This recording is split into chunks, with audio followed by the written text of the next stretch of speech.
Hello, welcome to the Freedom from Anger podcast. I'm joined today with Miss Pat Wetzel. She is a Wharton Business School grad. She's worked in international finance. If you're not familiar with Wharton Business School, a lot of very, very successful people have gone there. People such as Elon Musk, Donald Trump, and many, many more. She describes herself as a storyteller, a podcaster, a writer, and her goal is to help people navigate life's bumps in the road. She has a podcast called Bump in the Road. She has a book, Bump in the Road, Stories of Courage, Perseverance, and Resilience. It's available on Amazon. I checked it out on Amazon. It's got all 5-star reviews, a lot of very glowing reviews. So I'll put a link to that in the description. So check it out. So how you doing today, Ms. Wetzel? I'm doing pretty well. It's a beautiful day in northern Arizona. A little windy, but nice. Well, we're down here in Tennessee. It's been pretty nice the last few days. Been a little cool, but it is November, so it should be getting that way. So tell us a little bit about your book. I definitely love the title. Perseverance and resilience is definitely something that I talk a lot with my clients. I think resilience is kind of a dying trait that people seem to struggle with. We hit an obstacle, we fall apart, or we just give up. And it's really difficult for a lot of us to try to get through those bumps in the road. Now, I'm fascinated by the people who really seem to be able to manage bumps. And that's what really motivated me to write the book, Bump in the Road, 15 Stories of Courage, Hope, and Resilience. Every single person in the book has been able to find that power within them to navigate really significant bumps. And nobody gives us a roadmap for this. I think that we have so much to learn from each other. I know I learn from each and every guest that comes on my show. And after a little over a year of doing Bump, I realized how much profound wisdom there was in these stories. And it just had to be shared. So that was the genesis of this book, the first book. And the next book will be Bump in the Road, Strong Women. I'm working on that now. Okay. So the stories that you tell are actual people's life stories that they've got through? Yeah. Fact is so much better than fiction. You couldn't make up these stories if you tried. And they're just such an indication of human strength, resilience, perseverance. And I think that's something we all need to navigate life. So as we listen to other people's stories, my hope is that you see a little bit of your story in that story. And there is something, just one thing in that story that touches and motivates you in your life. I definitely agree. I think that a lot of us, especially when we're having, whether it be hard times or great times, we feel that nobody's ever been through this before and we're somehow unique and that nobody's ever loved the way I've loved or lost the way I've lost. But we're all human. We've been having the same problems and issues for a long, long time. And I agree with you. I think it's real important to learn from other people, to learn how they've navigated through those bumps. Well, we are all unique, but emotionally, we share the same emotions. And while our stories may differ, the reality is we have the same set of emotional responses to things. And that's where the continuity and the connection comes in story. Somebody's story can be very different, but we've all felt despair or hopeless or afraid. And I think that's where stories have such impact because emotions are experiential. And when you experience something, you really own it. I often talk about experiential things, and I say that meditation is experiential. And I compare it to chocolate. Okay. So chocolate, think about chocolate. There's dark chocolate, milk chocolate, white chocolate. There are a million types of chocolate. There are different categories of chocolate, different grades of chocolate, chocolate with nuts, without nuts, with fillings, without fillings. So you can go on and on. But if you only read about chocolate, you would not have the experience of chocolate. And I think that carries over into life experience in that once you have an experience of despair, for example, or love, you can share that experience. It's something that you know that you've been through. And I think that that's where the power of story comes in. Yeah, I definitely agree. For me, teaching classes for the past decade, I do find myself telling some stories of some things that I went through because it's not me trying to control a group or anything like that. I just feel that some of the people that I'm working with might have gone through something similar, or I know they've gone through something similar. Like, hey, this is what I went through. I might have went about it the wrong way. I might have went about it the right way. And it really, like you said, it helps people connect, helps people relate to each other and have that connection. And the reality is there's no right or wrong. We all have whatever lesson we need to learn. And the choices we make will help determine the lessons we learn. Ain't that the truth? Ain't that the truth? If I find a way around that, I'll let you know. Yeah, yeah. It'd be nice to go through life and have all answers. I actually had dinner with somebody recently, and I asked what their biggest bump had been. And they paused and they thought, and they said, I've never really hit a major bump in the road. So either they've lived the most extraordinary life I've ever heard of, or they're oblivious to the bumps they've hit. I can't figure out what else it could be. Yeah, I'd probably lean more towards oblivious. There's some people that are they're very driven and they might hit all kinds of bumps, but they're just so focused on one thing. Or super resilient. Maybe they just have great, character qualities that enable them to just ride the bumps very easily. Or they're a sociopath. What does they say about the CEOs? Most of them are sociopaths. These were really nice people. They weren't. I'm hoping they weren't sociopaths. Oh, but yeah, it's definitely interesting. I can only imagine some of the stories that you've heard. I know for me personally, just a short time that I've done this podcast, I've run across a bunch of people that have definitely hit a lot of bumps in the road and have made it their goal, their mission to try to help other people learn from the bumps that they've gone through. A lot of them have written books, and it is very inspiring to me. It kind of makes me look at myself a little bit. What am I complaining about? This person's been through this, this, and this, and they found a way to use it to help not only themselves, but other people. What do you think are the traits of some of these people that help them navigate a bump in the road? Well, like I said a second ago, they're very driven people. I got a couple in mind, and they've definitely had hardships and stuff, but they just don't take no for an answer. They hit a bump in the road or hit a wall, they're going to go through it or over it. And it might take a long time to get to their goal, but they have that resilience. They just don't ever give up. What do you think sparks it? Somebody asked me this recently, and I thought it was a really interesting question. And the more I drilled down on it, I think there is sometimes a spark of anger. Like, I will not take this. I will not tolerate this. There is something better that drives somebody forward. Yeah, and that's a common myth when it comes to anger. We think that all anger is bad, but anger can be a huge driving force in our lives. We can use it for good. We can use it for evil. A good friend of mine, we started Freedom from Anger together, but he told me a story about he was working as a physical therapist tech, and he said a guy that he worked with, they were having lunch or something, and I guess he was complaining about something, and the guy basically told him, was like, you might as well quit complaining. You're not going to do anything else. This is kind of your lot in life. And he took that and goes, okay, well, I'll show you.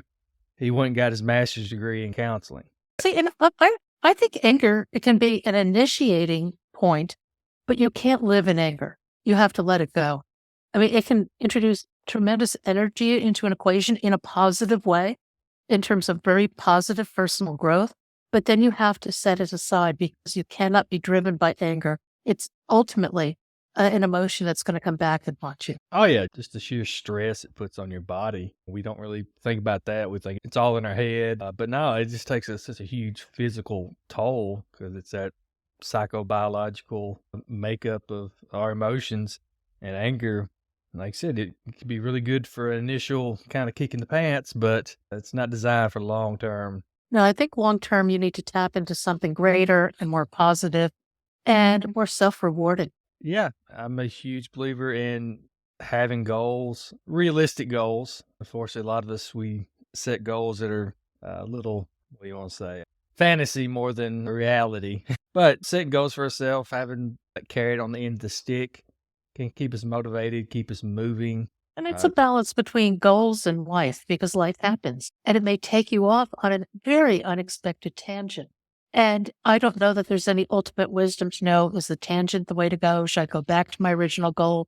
But often a bump is so substantial, there's no going back. Oh yeah, I could definitely attest to that. I had several goals in my life. At one point, I wanted to be a fireman, and my next goal was I was going to be like a FBI agent or something. And then next thing you know, I'm working with incarcerated individuals, teaching classes. A decade has gone by, and I'm still doing it. So it's just kind of like I went from wanting to catch the bad guys to trying to help the bad guys. So it's just like, and when you look back at those little events that happened, they didn't seem like huge things at the time, but it just took me in a whole different direction that I never even would have thought of. And it's just by chance. Well, and I think you bring up a really important point, and that is that all these things happen over long periods of time. We live in a society that wants Instagram satisfaction now, you know, and it doesn't exist, not in reality. In reality, most of these bumps take years, sometimes even decades, to really evolve and unwind. And I think that we need to be thoughtful and conscious of the fact that our journeys happen step by step. They're slow. And it's only with the benefit of time that we start to look back and really see the direction we've taken. And perhaps really look at ourselves for, why did I take that direction? Oh yeah, definitely. I could definitely agree with you. Everybody wants instant gratification, satisfaction. 3 steps to the perfect life. It's all a lie. I'm sorry. Yeah, I work with a guy, and his daughter recently graduated from college. And when she went out into the real world after she got out of college, she was amazed that why wasn't she making $100,000 a year straight out of college? And he told her things don't work like that. And with your degree, it's going to probably take a long time. You might not ever get to $100,000 a year. So she said, okay. She went back to school, got a different degree in actually computers. So now she's making that $100,000 a year. But when she got out there and saw reality, she's like, hey, it's not that simple. No, and again, it unfolds over long periods of time, and I think when we're young, especially, we lack the perspective or the patience to be able to see that. Oh, yeah. I consider myself a very patient person, but there's definitely times where I'm impatient with myself, other people, because we want things done a certain way, and then look at other people that might be a little bit more lax, and then you get kind of frustrated. And I've definitely had to work on that in my life, and it's definitely something that actually I work with my clients with, is allowing people to be human, allowing people to make mistakes, giving them that grace to make mistakes. Much more interesting if you look at the gray. We live in a black and white world, but nobody is all good or all bad. And actually, those contradictions that come up in the gray are really interesting. Like, you did that? Why did you do that? I thought you were this perfect person. Yeah. And I tell people all the time, if you kind of just sit back and just watch life, watch people, it's pretty damn funny. Just the way people interact, how people act in general. And it can either make you laugh or it can make you cry, depending on how you want to look at it. I can't remember who said it, but there's a quote that says that life is a tragedy when seen up close, but a comedy in hindsight. I can remember stopping in, this would have been back in the mid-90s. I was going cross country with Whiskey Oscar with my sailplane, and stopped in Ashland, where this is, before the internet. So you don't really know what you're driving into in a lot of cases. But I stopped in Ashland, Oregon, and as you probably know, they have an amazing theater. They're famous for their Shakespearean theater. And I was lucky enough to get a ticket to Macbeth. And during the intermission, I went out to a patio, and I'm watching everybody. And it was so interesting. There's a university somewhere near Ashland, and you could just tell who people were by the way they dressed, the way they acted. They were playing out their roles, the professor, his wife, whatever. It was just fascinating as I just sat back and watched everybody play these roles. And I think that's something we all do in life to some extent. But I think you want to shake off those roles as much as you can to find some greater authenticity. because that will really drive your life to a much better place. Oh, yeah, and what amazes me is how people they wanna be rebellious, but yet everything that they do is conforming to a certain look, a certain style, a certain attitude, so they're actually fitting into this specific group. For me, I've just noticed here in the past few years, everybody's getting tattoos. It used to, tattoos was a sign of a rebel, but now it's find somebody that doesn't have a tattoo. That me neither. I was in the Marines and people are amazed. You don't have any tattoos? I said, nope. But now you see people with, they'd be 60 years old and getting sleeves of tattoos and stuff. It's like everybody has tattoos. So it's like I'm trying to be a rebel, but yet I'm conforming to this lifestyle or whatever you want to call it. I just find it kind of interesting. I think I think in this world, you have to dig pretty deep to figure out who you are. It takes a lot of time, but as you start unearthing those elements that are very true to you, that's where you need to be. And the thing that's so difficult is a lot of people wake up at midlife and they realize they are not happy. They may have achieved all the material success that they set out to achieve, but their relationships are falling apart. Nothing brings them happiness. That's a tough place to be. And I think that our society encourages success in the form of materialism, but we never look at success in terms of our own emotional wellness. Oh, definitely agree there. We're definitely a capitalistic society. And like you said, we measure success by how much money you have in the bank. We work ourselves to death. I think it's been very interesting with all the COVID stuff where people are working from home. People don't want to go back to work. People wanting shorter work weeks, which I totally agree with that. I've never understood work 5, you get 2. I mean, that's kind of a bad bad equation there. And then there Uh, are people who work 7, so yeah. But yeah, I think if we did have more time to actually do the things that we enjoyed, and I think our mental health would be a lot better, but we're constantly chasing that dollar and price of everything's going up. You just have to work, work, work. it's I not know. just money. People chase all sorts of things. They chase social acceptance. They chase, as you're saying, the tattoos or whatever to be part of a group. I think what we really need is education about living a more soulful life. Because if you can be in a high stress job, but if you're living a more soulful life, things come together for you in a way that they don't if you're just driven. So when you say soulful, are you referring to referring to religion or just spirituality in general? Or Be true to yourself, spirituality in general.